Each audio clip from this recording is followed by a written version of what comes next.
digitalization is changing the way we live and work. The question of how people will live in the future is one that we all decide together. On all continents, in all countries of the world.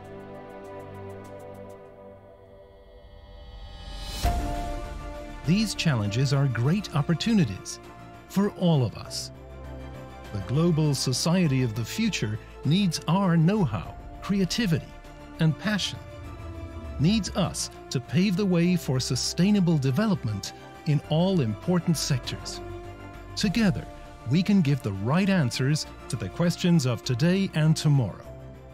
Together, we will pave the way to the all-electric society, and thus make a significant contribution to a sustainable future for the global society. Empowering the all-electric society.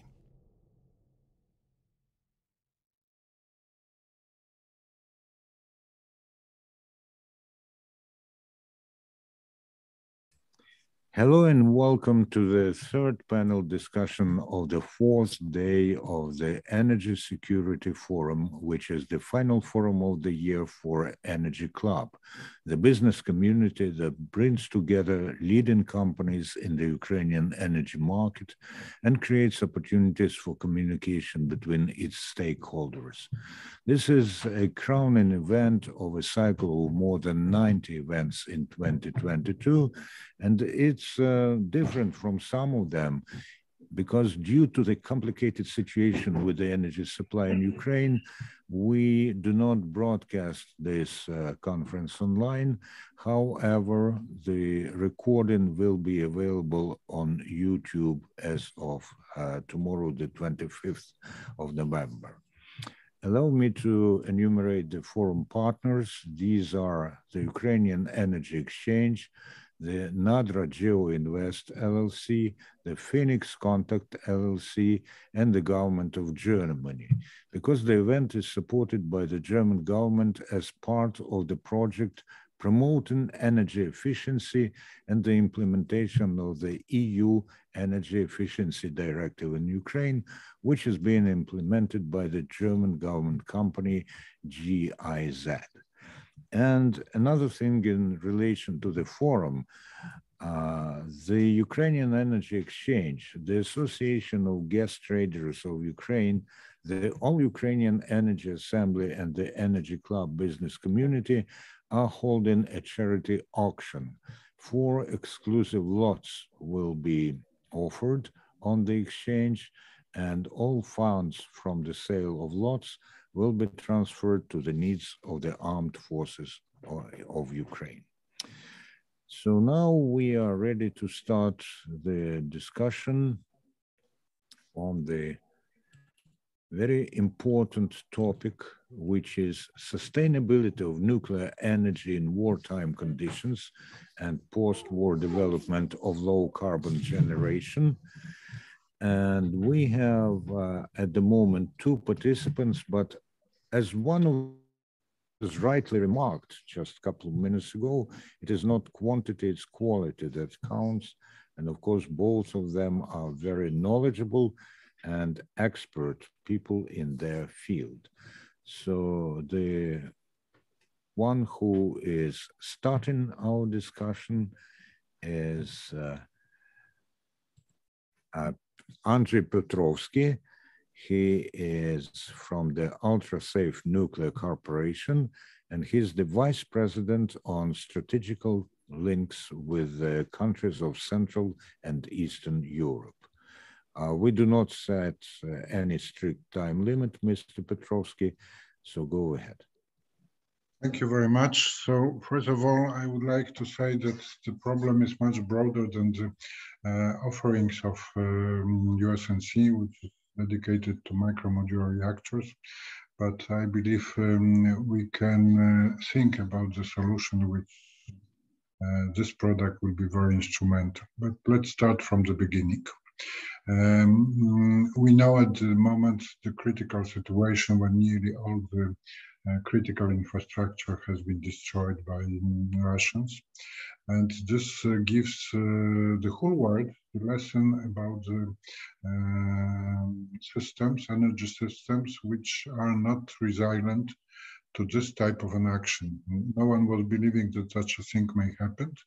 We're trying to think in terms of natural disasters like strong wind, too much water, floods, whatever, and obviously not to hitting with the rockets the important points, which is usually not the way the nature is behaving. Nevertheless, the lesson which comes out of it says that the global trend of a distributed energy system applied to the case could bring some solutions. Why? Because if we would look into the concept of microgrid, we may say that this microgrid is safe, sustainable, even if the rest of the system does not perform. And that's very important to have at least some points which are in operation, rather than countrywide collapse because we have efficient, perhaps clean, perhaps very economic resources, like Ukraine has the nuclear power plant, pretty big, pretty well working. But they need transmission and distribution lines. Yeah? And of course, the second trend which we should mention here is the trend of electrification. That means that a lot of ways in which we are using energy transform to electricity as being intermediary. So if we talk about warming up, heating of our places, so using the heat in the industry, it also can be generated from electrical power, which is good for the climate. You can get rid to some of the oil-fired facilities. But on the other hand, it's in some cases like too much shifts of a changing of energy. Why? Nuclear reactors in general produce heat, and this heat can be converted to electricity, but can be utilized directly. You have here light water reactors, which are very popular all over the world, and all the big nuclear reactors in Ukraine are this type of construction, light water reactors. They produce heat up to some 200 plus, maybe 300 degrees. That someone may think, okay, it's very good for providing heat for the households. Yes and no. That means that usually we need quite a high temperature on the input to the system, because this gives us more opportunities to have a control over the distribution of it. And here comes well, not completely new concept of high temperature reactors. It has been around for a couple of dozen years. However, they were not considered as a popular. And comparing to the massive need of electricity production, they were considered as not being particularly financially viable. Now with the microgrids and micro-reactors, and of course these were big reactors, at least from the attempt. Probably I don't need to go to the history to say that something what was big, let's say 20 years ago, today could be nearly SMR, because the border is 300 megawatts electrical. Well, it's a theoretical border. But some of the reactors installed in 30s, well, 30s perhaps early, but let's say 60s, were more or less this type of a power. The Russian reactors, which are procedures of this, what you have in Ukraine, were having 440 megawatts, not really much bigger. Yeah. Okay, with this new concept, you go to the different way of constructing it. It's a fourth generation, that means it is safer, and that's the major aim. You have output which goes like 600 plus degrees, in some circumstances even up to 900. I will tell you in a moment why it is important. And you can utilize it for the industry wherever you need steam, high temperature steam, and overheated steam. What is important because it has more, it carry more energy. You can utilize it to keep up the industry going, and that would be important during the reconstruction of Ukraine, because comparing to the other European countries, maybe not Poland, you have a lot of heavy industry. And Poland also was trying not to get rid of the heavy industry. And I think this is something what needs to be revived, because the tendency to shift it towards China appears now to be stopped and maybe reversed. But you have it, yeah? Well, whatever it may mean. I hope it is not destroyed to the extent it cannot be rebuilt. In Poland, it's likely similar. We have some steel industry, we have chemical industry. All of this requires a lot of industrial heat. If we look into the microgrid concept, one may say, okay, so why don't we consider it by coming to beginning of electricity, that it's an island which is served in its own needs. So we have some industrial parks surrounded by people who are living there. On top of this, we have transportation, which we also need energy for, and some other uses which are perhaps not for such a huge consumers, but maybe also very important, all the computers, lighting, etc., etc. Yeah? Okay, with the microgrid solution of big nuclear power plants appears not to be really sensitive. So I believe that reconstruction of Ukraine, first of all, need to start now, because you cannot say, okay, we will postpone our energy needs until the war ends. Everyone would hope that it will end within a week or month, but we should be realistic and say it may last quite a time. Yeah? Therefore, we have to rebuild something, and in this reconstruction, we can try to utilize small resources of energy. And what's interesting with the micro and small modular reactors, it's much easier to integrate with the renewables. So something which Germans were very much trying to put the strategy on. They were not big fans of nuclear, if not enemies. But now the tendency has been changed in the European Union. We have a new taxonomy since the beginning, or more or less, I would say, spring of this year. This taxonomy gives an equal right, at least on a temporary level, to nuclear energy. Okay, what means integration? That means that the whole story in the energy system is to follow demand. Yeah? And of course, we have more demand in the industry when the day shift starts. We have more demand in the household when the evening is starting, and everyone is cooking something, switching on the lights, etc., etc. So the load is not constant, and we need to follow. On top of it, we have the problem with the renewables, that they produce energy depending on the situation in the weather. So whether there is sun, whether there is wind.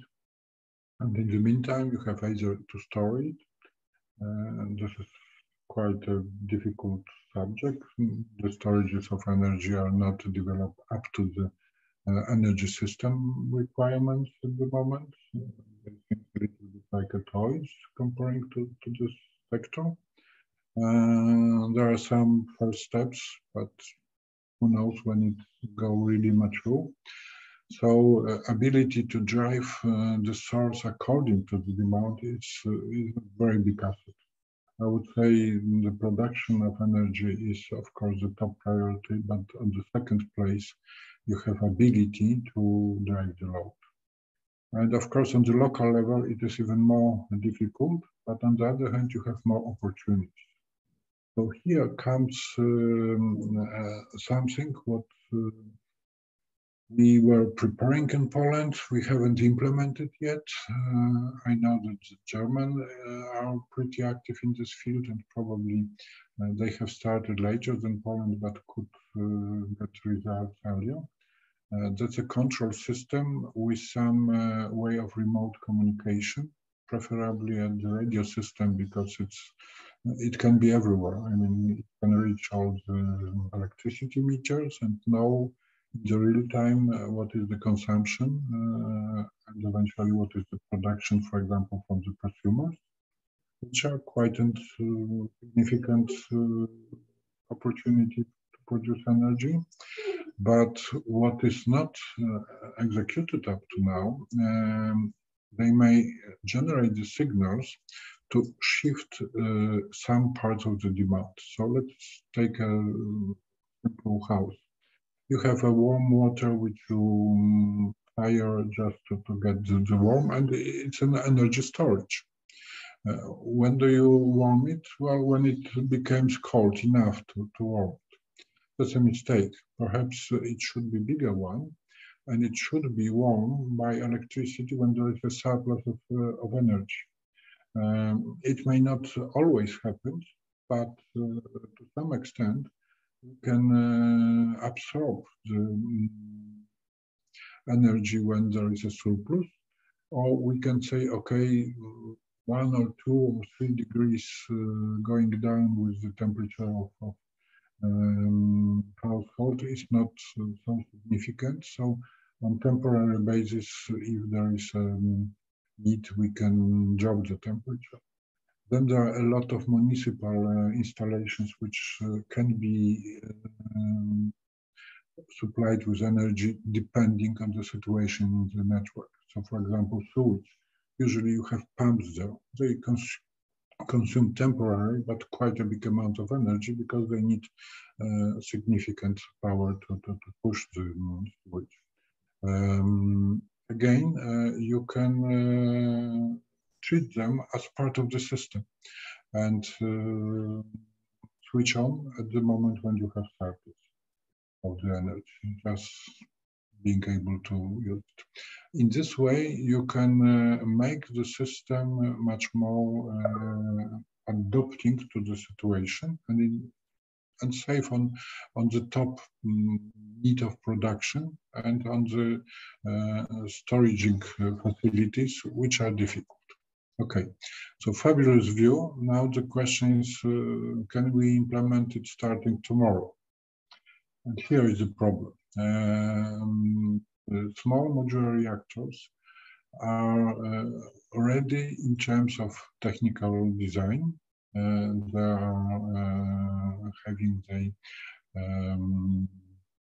prototypes, or if you like, the first units are being at the moment set up. They go through a long procedure of licensing. Why? Because safety first, and licensing is provided by the state organizations. It refers to Canada, to US, but also on Ukraine. You need to provide the license for the reactor, and all your procedures are dedicated to big nuclear. So they are not prepared to react in a very short time, like weeks or even months. Yeah? Okay, and it's a chicken and egg problem, because if we don't have licensing, we are not yet ready to start building the production facilities. And that's the promise of the small modular reactor, that if we have a way of mass production, we may make it cheaper, and we may make it available in the quantities which are needed for the market. So if we take it basically, asking, okay, can we think that micro modular reactor from USNC could be of a great support for Ukraine? Is it true? The answer would be, well, the war has started perhaps 5 years too early. Stupid answer. Can we do something? There is an American saying, well, it's not enough to take 9 women to have a child in a month, but it's not completely true. I mean, having a pressure, and your president is very efficient in creating pressures, administration of other countries. I think a lot of these processes can be expedited, and a lot of things could have been thought different way, just addressing that we have such a rapid need here. And to be frank here, I'm not only talking about USNC, there are our competitors who may also provide you something. And the situation is that we should say that we should put all the hands on the board, as Sailor says. And all the capabilities which are potential should be turned into something real. And creating a cooperation between your quite experienced administration and the Western world. I cannot see our guy from Korea. It's not Western, but I would say Western by the way of thinking. They also can probably provide quite a significant support here. And what we can do, well, if we would look actually to our estimation, how quickly you can have such a module of which would provide 5 or 10 megawatts of electrical power, and triple this of thermal energy if this is also needed. We are talking about months. Yeah?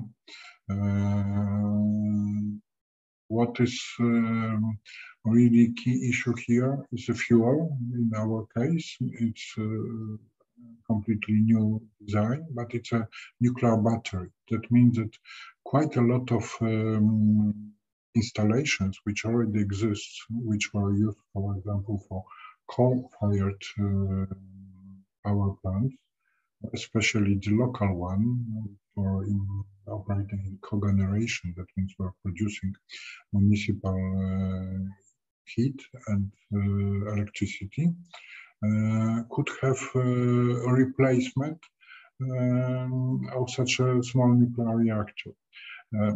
There is one significant advantage. The load of fuel in case of MMR is 1 for 15 years. So no problem with the supplies, no problem with the logistic of supplies, which also could be an issue. And because this reactor is very elastic, that means you can drive the load. That's a difference to the big nuclear reactors, which have some side effects. Here we don't observe them.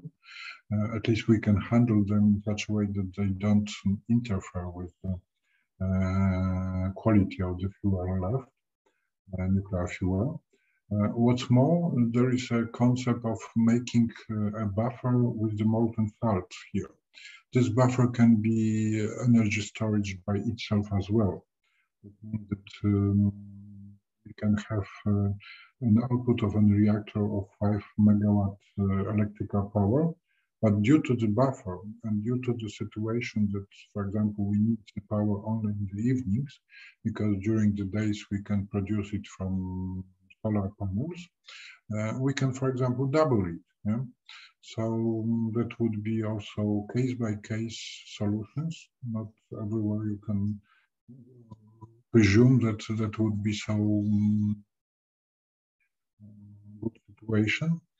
But I believe that that step-by-step way of recovering, which could be started relatively quick, depending on the procedures for licensing safety, and just need people who are knowledgeable in nuclear. And that's a general problem in the world, because there was a shift out of the nuclear and a lot of engineers left. In Ukraine, you have engineers, you have very experienced engineers. And I think you would also find some people who would have experience with gas-cooled reactors, what is also a very big advantage. Because if we would look to IAEA, let's say ahead on all the safety agencies and is just saying what is safe, what is not, they don't have specialists in the gas-cooled reactor, so they tend to be very conservative, saying, well, don't hurry here. Yeah? But the solution is in having people who can evaluate, is it safe enough?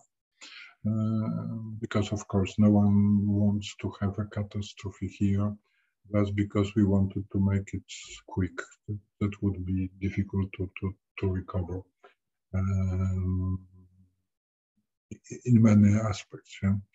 So having this quite a long speech, I hope I give you some inspiration here.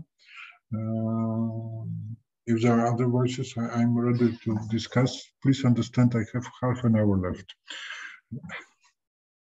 Well, thank you very much for these profound and highly professional thoughts, which were yet expressed in a very simple way, so that even such an ordinary person as your moderator could grasp the essence.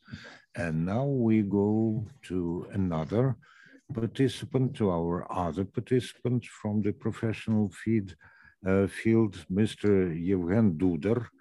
I believe yes, he is with us. And Yevhen Dudar is, just a moment, he's the person from Energoatom, a very responsible,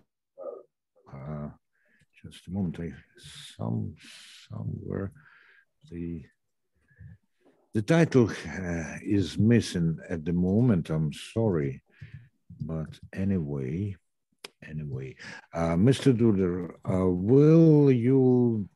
do you want to make a opening statement and then answer the question from your moderator and also from those who were sending their questions beforehand? Yeah, or would you rather proceed to the questions as soon as possible? I think that a short opening statement would be in place.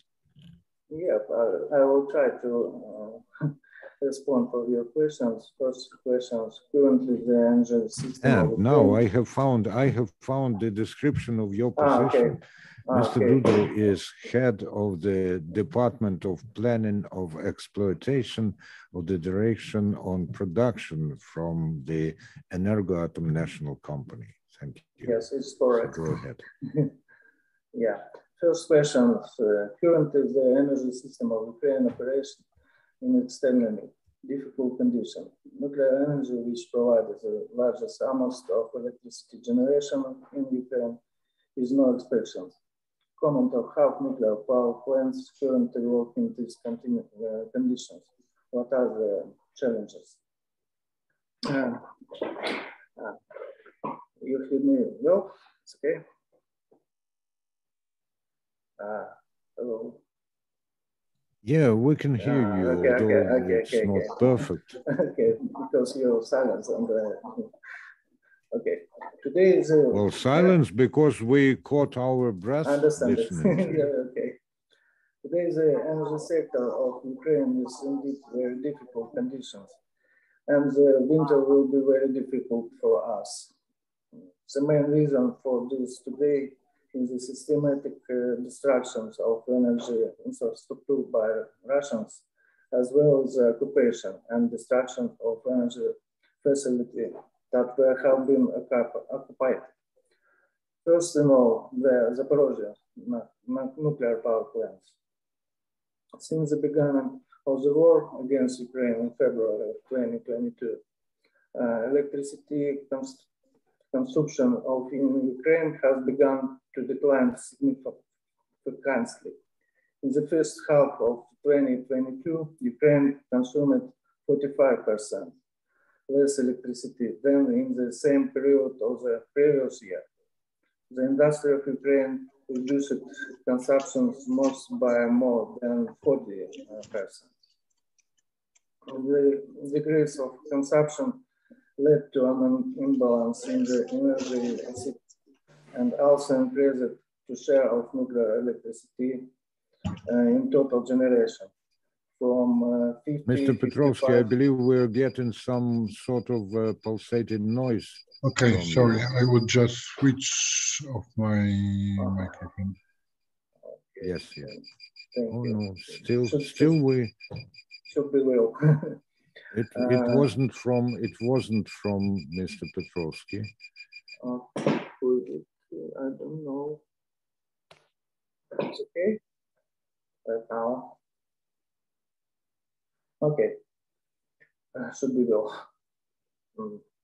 I think it comes from Mr. Dudar.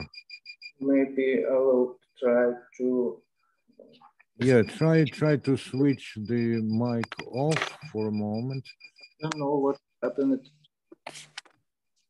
Okay. This noise will stop it.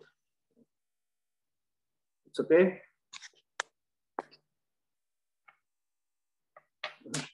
No, it's okay. If Mr. Piotrowski does not hear this sound, then it's okay. Go ahead, please. Okay. Gradually, consumption in Ukraine began to rise, and the energy system stabilized. It was before yesterday. But however, since October 10, the first massive missile attack took place, aimed specifically in energy facilities of Ukraine. Over 18 missiles fired on the day. Since then, massive attacks have been carried out on Ukraine every week in order to destroy the energy infrastructure of Ukraine. Exploded transformers, substations, and large energy hubs. All this led to the fact that about 40% of energy infrastructure was completely destroyed, mostly in the north and the center of Ukraine. The country began first rolling, that is scheduled, and then emergency, that is sudden shutdown. Moreover, the problem of the lack of power output greatly affected all types of generation that could not produce power due to the damage of our infrastructure. On previous week, there was another shooting. More than 100 missiles, totaling about $1 billion, were fired in Ukraine. 18 of them were shot down. 20 reached energy targets. Rocket hit transformers in central and western Ukraine. As a result, due to the inability to supply power to the grid, 2 units of Khmelnytsky nuclear power plant and 1 more unit of Rivne nuclear power plant with a total capacity about 3,000 megawatts were disconnected from the grid. And after the country, emergency power outget began again. Another important note. It is also important to point out them in the difficult operating conditions of the power system, nuclear energy took over of the entire base load. This was especially important in the first months in the war, when our logistic chains for other energy generation were blocked. I think this is another indicator that nuclear power is stable and reliable source of energy supply, even in such difficult conditions. Maybe it's over for these questions. Okay. Next questions. We have seen terrible photos of latest shielding of the station by Russian military. What's the current situation in the Zaporozhye nuclear power plant? What is happening with the staff? About our Zaporozhye nuclear power plant. Since September 18, 2022, the Zaporozhye nuclear power plant has been completely shut down. For now, under the NPP, the 6 reactors are continuing to receive the off-site electricity. They need the cooling and other essential nuclear safety and security functions from the one remaining operating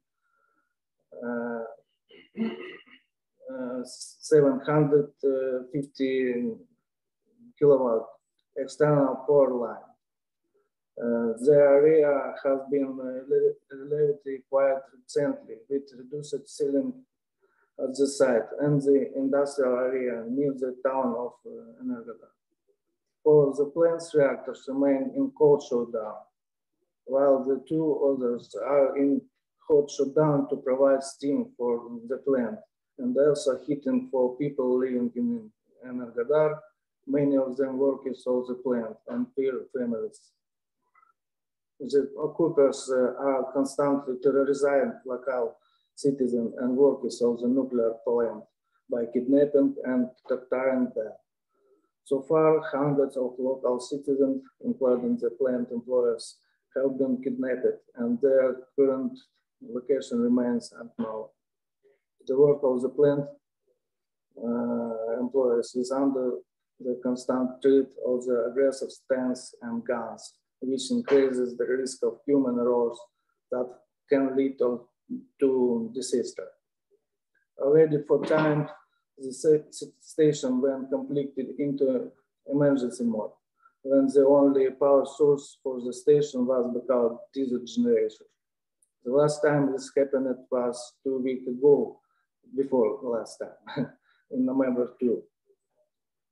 Last time was yesterday, if you know. More than 500 military personnel of the Russian Federation and 50 units for their military equipment on the Zaporozhye nuclear power plant site.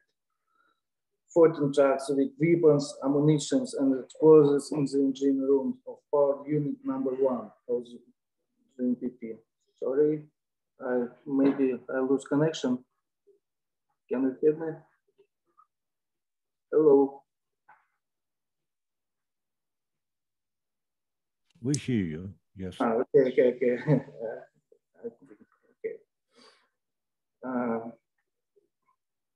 And power unit number 2. The perimeter of the Zaporozhye nuclear power plant is mined. Due to the constant physical and physiological pressure of the Ukrainian staff of the Zaporozhye nuclear power plant by Russians, many workers left their occupations, and the number of staff decreased by 35%. In the morning, November 2022, due to numerous Russian shelling, at least 12 hits were recorded in the Zaporozhye nuclear power plant sites. As a result, our passes linked the facility to special buildings, storage tanks of demineralized water, steam generator, blow-down system, auxiliary systems on the off of 2 plant-wide diesel engine and other equipment on the power plant infrastructure were damaged. 3 hits were also recorded in the area of the Raduga substation. The damage and destruction there are still being assessed. The nature and list of the ZNPP damaged equipment show that the attacker aimed at and disabled precisely in the infrastructure that was necessary for the startup of power units 5 and power unit 6 and the restoration of electricity production by the Zaporizhzhia nuclear power plant for the needs of Ukraine. Recently, Energoatom made a decision and the State Nuclear Regulatory Inspectorate of Ukraine granted permissions to bring power units 5 and 6 to a minimum controllable power level to receive steam, which are critical needed in the winter season to ensure to the safety of power units, personnel, the population, and the environment. The Russian military tried in every possible way to prevent the Ukrainian staff to the power plant from the power units being started. The trade director of the power plant, Romanenko from Rosatom, relying on the Russian military, which sized of ZNPP and uses it as military base, blocked the preparation of power units for bringing them to the minimum controllable power level. However, this is not enough for them, and today the Russian military shielded and damaged the very equipment, the failure of which make any further actions regarding the startup of power units in the Zaporizhzhia nuclear power plant impossible. Now the occupants are doing everything possible to bring the station to an even more critical state, which poses serious threats. They shielded and damaged the very equipment, the failure which make any further actions regarding the startup of power units in the ZNPP impossible. The solution required what Ukraine has been offering the several months. Immediately stop of all military activities on the plant and withdrawal of military personnel and equipment from the plant, which must not be used as part of military operation. It is also important to create a demilitarized zone around the nuclear power plant and return Ukrainian personnel to plant site to begin their duties. Maybe it's over for this question. And next question. After the end of the war, what new investigation projects are planned to be started in the Ukrainian nuclear industry? I think not only our leaders think too about investigation projects. Despite of the ongoing Russian war, Energoatom has ambitious plans on the continues to implement a number of investment projects. First, Energoatom has long-standing relations with Westinghouse Electric Company in supplies of nuclear fuel for Ukrainian nuclear power plants. Today, 6 power units are fully loaded with Westinghouse fuel, and one more unit will start full loading this year. Right after Russia started theirs, war, Energoatom announced about plans to stop using the Russian-made fuel. These plans were finalized on the 2nd June 2022 on the site of Khmelnytsky nuclear power plant, where we signed a separate agreement with Westinghouse to supply all nuclear fuel for Energoatom's operating fleet in Ukraine. Another important document which was signed during the mentioned visit was memorandum between Energoatom and Westinghouse explaining the number of AP100 units originally planned to be built in Ukraine from the 5 to 9 power units. Moreover, this visit also marked the beginning of practical implementation of the joint project of construction of AP 100 units at Khmelnytskyi nuclear power plant. Besides Westinghouse, we continue to implement two joint projects with Holtec on construction and commissioning of the central spent fuel storage facility in Chernobyl exclusion zone. On the 25 April 2022, we received the permit from the Ukrainian Regulatory Authority for commissioning on this facility. The first deliveries of spent nuclear fuel from the three Ukrainian nuclear power plants, Zuid Ukrainian, Khmelnytskyi and Yevhen, may take early next year. In addition to mentioned projects, Energoatom is also looking at the possibility of using small modular reactor in Ukraine as part of the solution towards decarbonization of the national economy. We have reached preliminary agreements with a number of potential vendors from the USA, including Holtec International, Westinghouse, New Scale Power, and ARC Clean Energy. Energoatom has a huge export potential for electricity sales. Taking into account Ukrainian needs, our country can export to Europe at least 2,000 megawatts under long-term contracts. In this respect, the main projects are renovation of power line Khmelnytskyi nuclear power plant to Rzeszów, Poland, at about 420 kilowatt hours.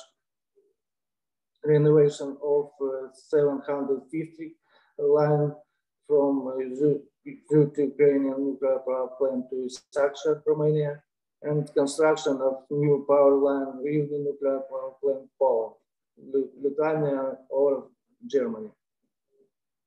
Nuclear in Ukraine has also great potential for the hydrogen production. In fact, Energoatom is the largest producer of hydrogen in Ukraine, but so far has been used only for the needs of nuclear power plants.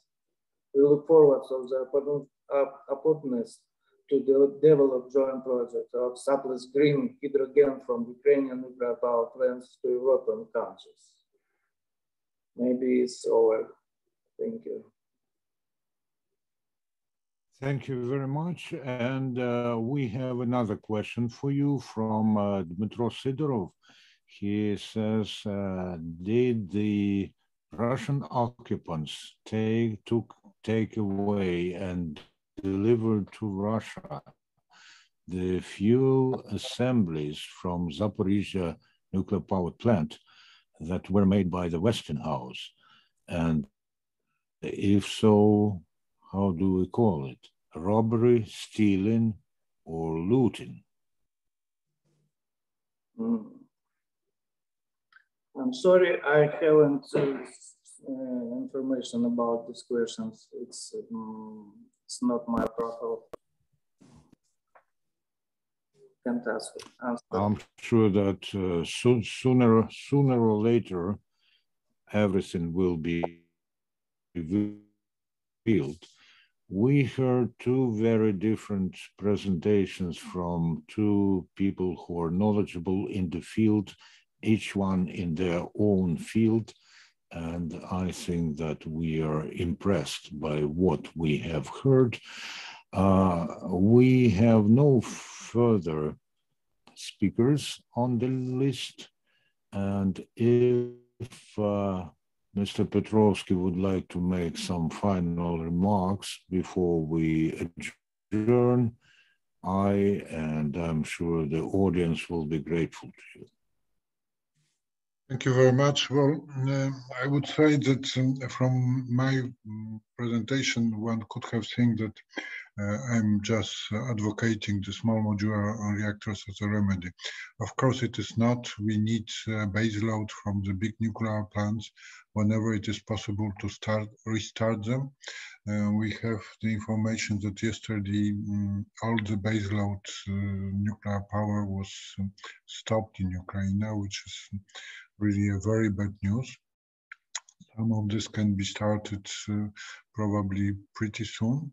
Well, the question is how we can transmit the energy there. Is there some parts which are remaining? Perhaps we should not answer this question for the military purposes. But in general, let's hope that renovation of the destroyed infrastructure can go as quickly as possible, even during the wartime. And I know that there are some attempts to support Ukraine with necessary tools for it, all the materials, parts, etc. But it's a massive job. It will not happen in 1 hour. So we are keeping the fingers crossed. This what I was pointing is a supplementary, partially alternative solution. As I said, it's not ready to go, but why not consider it? And that's the bottom line. The energy system is complex. At the moment, it's consisting of different resources. We should try to utilize maximum of them, especially in this type of a situation. So let's try to see it this way. And well, what I can say more. I believe we should hope that the situation, which is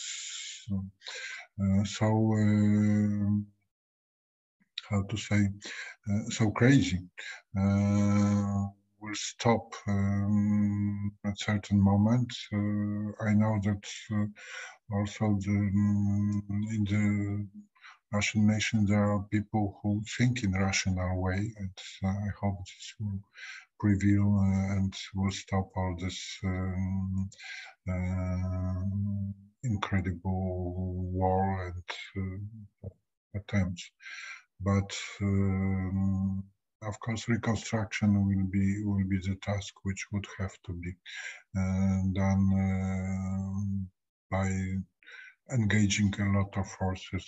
Of course, Ukrainian are here the key, but without support from external world, it will be next to impossible, or will at least take so long that it will take a problem. But Ukrainians should have possibility to live in their own country. Right? So without electricity, it is not possible. So let's keep our fingers crossed and start to plan all the possible contributions to the reconstruction as soon as possible. Thank you very much. This won't be done in 1 hour, said Andriy Piotrowski, and we understand this. We have worked for 53 minutes now, yet quite a lot of useful and inspiring things were said, in particular by our Polish participant, and then a honest picture of what's happening was presented by our Ukrainian participant. And this means that coming from different backgrounds and different specializations, we still find common causes and common understanding. I thank Mr. Piotrowski and Mr. Dudar for taking part in this discussion. This was the third panel of the fourth day of the Energy Security Forum, which is the crowning event for the Energy Club in 2022, the crowning event in a cycle of more than 90 such events. And this video will be available for watching on the YouTube channel of the Energy Club. And the last thing that I'll say, the Energy Club, the All-Ukrainian Energy Assembly, the Association of Gas Traders of Ukraine and the Ukrainian Energy Exchange are holding today a charitable auction where 4 exclusive lots will be offered for sale, with all the proceeds going to the needs of the Ukrainian armed forces. And of course, my deepest thanks to our specialists in nuclear energy in this case. At all, I don't just mean Ukrainian specialists, but also those who lend us their hand. Of course, sometimes they have to cross their fingers because Mr. Piotrowski says, let's keep our fingers crossed. But still, this is a very, very needed and open palmed hand. Thank you. Keep up the good work and hope to see you again when the internet connection and electricity supply will be way, way better than it's been today. Bye-bye. What is the all-electric society? The all-electric society vision of the future describes a world with unlimited energy based on renewable resources without harmful emissions. The key to a climate-neutral future is the creation of intelligent and networked systems for using energy from renewable sources. Sector coupling provides the foundation for this. The distribution and efficient consumption of renewable energy can only be achieved if all systems are interconnected across industries. This is the only way to ensure that energy supply and consumption can be optimally balanced, so that enough electricity is always available wherever it is needed, even when the sun is not shining or there is no wind blowing. Phoenix Contact is fully focused on the technical foundations needed to tackle these challenges and offers electrification, networking, and automation solutions for sector coupling.